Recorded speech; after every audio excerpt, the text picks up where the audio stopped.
हाँ सर, ये जो आप कागरी डुगरी पर आए हैं, ये बच्चे बैठे हुए हैं, इनकी समस्या के बारे में या फिर क्या स्थिति है, आप जानकारी दें। आज ये हमारे उदयपुर संभाग के सभी रिट पिटीशन और जो मेरिट में आ रहे हैं, जो 1167 की जो डिमांड है, ये लंबे समय से डिमांड है, ये साल भर होने आ गया है। और इन लोगों ने आज 2 दिन से इस पहाड़ी पर अपनी मांगों को लेकर सरकार को जगाने के लिए मतलब एक अनिश्चितकालीन धरना दिया है। और ये जो डिमांड है, इसमें मैं कहना चाहूँगा कि पिछली बार भी इसी कागरी डुगरी पर 9 महीने पहले ये लोग चढ़े थे और सरकार की तरफ से एक डेलीगेशन आया था। उस डेलीगेशन ने कहा था कि हम 3 महीने में जो कमेटी है, कमेटी की बैठक बुला के 3 महीने में इसका कहीं न कहीं परिणाम दे देंगे। लेकिन कहीं न कहीं सरकार में भी अभी अस्थिरता आई, कोविड का भी हुआ और कई प्रशासनिक अधिकारियों ने ध्यान नहीं दिया और क्षेत्र के जनप्रतिनिधि हैं, उन्होंने भी ध्यान नहीं दिया, इसलिए ये चीज नहीं हो पाई है। ये लड़के थक कर वापस अभी इस क्षेत्र के सारे जनप्रतिनिधियों को जगाने के लिए और सरकार को जगाने के लिए, अपनी आवाज रखने के लिए इस पहाड़ी पर चढ़े हैं। मैं एक विधायक होने के नाते उनकी जो मांग है, हमने सरकार को समर्थन दिया था। क्षेत्र के कई ऐसे लोग हैं जो विरोधी लोग हैं, जो अपनी राजनीति करना चाह रहे, वही बताते हैं कि बीटीपी ने सरकार को समर्थन दिया तो उन्होंने मांगे रखी थी।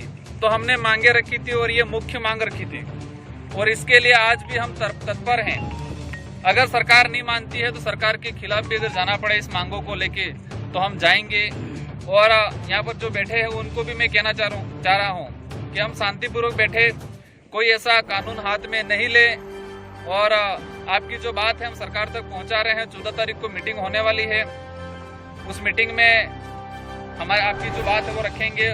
मेरी तरफ से भी कोशिश रहेगी कि उस मीटिंग में मैं सम्मिलित हूँ। और ये जो डिमांड है उनकी आवश्यक डिमांड है, क्योंकि इस आदिवासी इलाके में 45-50 और 5 का जो अनुपात कर रखा है, जो अनारक्षित सीटें हैं, उस पे 2012 की जो अधिसूचना जारी हुई थी, उस अधिसूचना में 36% पात्र माना गया है।